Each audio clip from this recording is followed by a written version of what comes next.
Bonjour chers amis traders, comme chaque fin de semaine, analyse rapide du Bitcoin, du DAX, du CAC 40, de l'euro-dollar et du SP500 pour la semaine à venir, en mode investissement et en mode trading.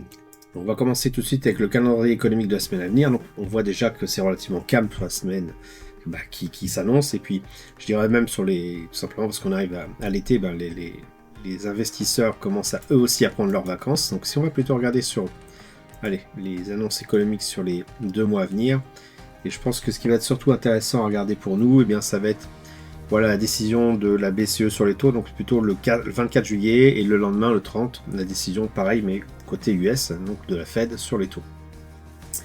Pourquoi je dis que c'est plutôt ça qui est intéressant? Si on regarde tout de suite les graphiques, on voit que déjà le Bitcoin exprimé en euros ne fait pas grand-chose depuis plusieurs semaines maintenant. Le DAX n'est pas non plus mieux loti, il est toujours en train de stagner sur le plus haut historique. Bon, le CAC 40, on n'en parle pas, lui, il est toujours en train d'osciller de part et d'autre de son point consensuel, en tout cas pas très loin du point consensuel, il se passe rien.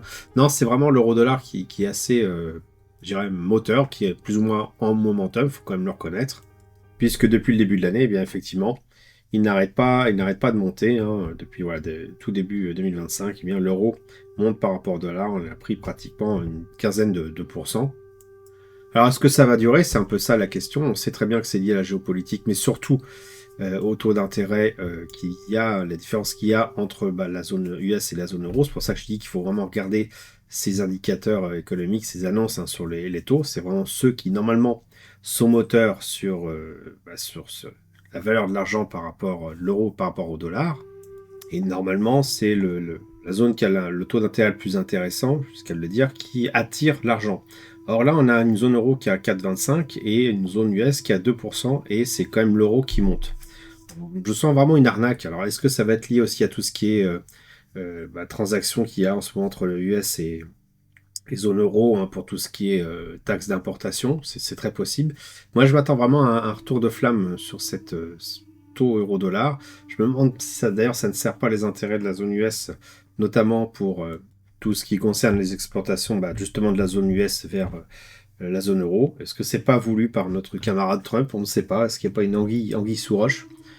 Voilà. En tout cas, si on regarde les graphiques, si on veut pas se prendre la tête plus que ça, ce qu'on constate, c'est que l'euro monte par rapport au dollar, même sur une base mensuelle un petit peu plus lissée, puisque quand même les monnaies ont tendance à évoluer assez lentement les unes par rapport aux autres.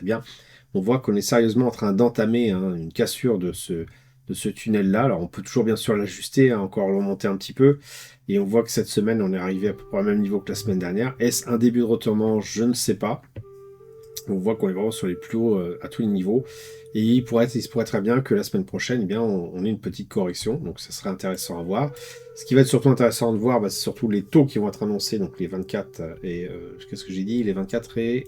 Oui, et 30 juillet, je ne me rappelle plus. Donc c'est pas le lendemain, mais c'est la semaine qui suit. Donc c'est ça qui va être intéressant pour voir un peu l'orientation de cette courbe. En tout cas, essayer d'en deviner la direction, ou s'il y a une direction. En attendant, pour pas non plus être scotché devant ces graphiques, savoir est-ce qu'il faut rester en euros ou en dollars. Pour ma part, moi j'ai déjà tranché, je l'ai déjà dit sur les quelques dernières semaines précédentes. Je regarde toujours les 3 monnaies euro, dollar et franc suisse, et en ce moment c'est clairement le franc suisse qui tire son épingle du jeu. Voilà déjà l'euro exprimé par rapport au franc suisse, et on voit clairement que l'euro se casse la goule par rapport au franc suisse, donc voilà, une indication supplémentaire. Et puis si vraiment on n'en était pas sûr, on peut mettre le franc suisse par rapport au dollar. Et là encore, pas de surprise, le franc suisse explose littéralement le dollar. Donc franchement, si on doit conserver son argent en liquide, notamment dans la phase que je vous ai expliqué dans l'investissement long terme, on a une partie qui reste en liquide, on est mieux de le garder en termes de cash sur le franc suisse, tout simplement, parce que c'est celui qui garde le mieux la valeur par rapport aux autres monnaies. Si on vient au SP500, donc on voit qu'on a encore fait une hausse par rapport à la semaine dernière. On a percé et dépassé les plus hauts historiques, créé un nouveau ATH. On a quand même un petit peu rétrogradé en fin de séance vendredi. On est revenu donc sur le précédent plus haut.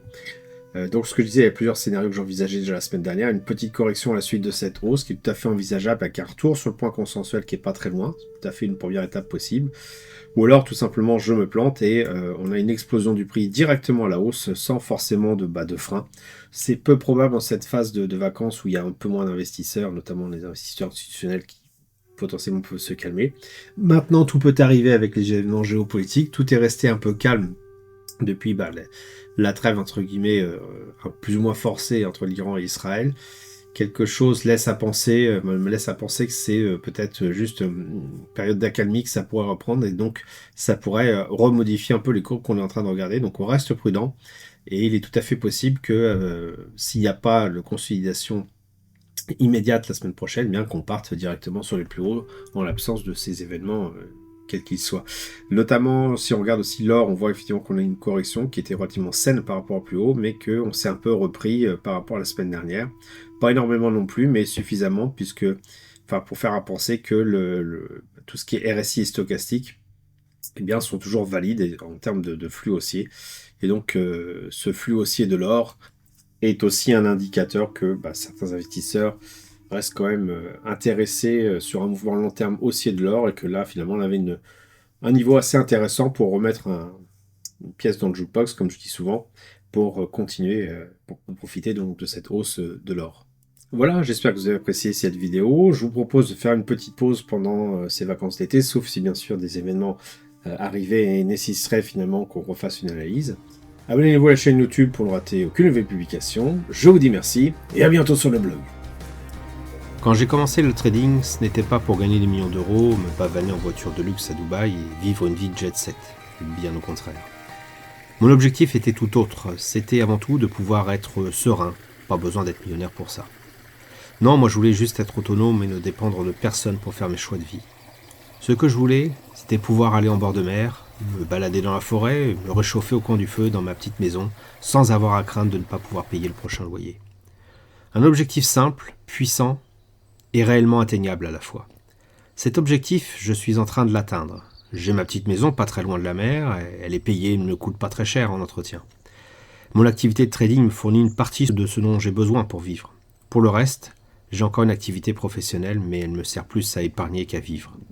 Si vous souhaitez savoir comment je m'y prends pour gagner de l'argent avec le trading, je vous invite à vous inscrire sur le blog.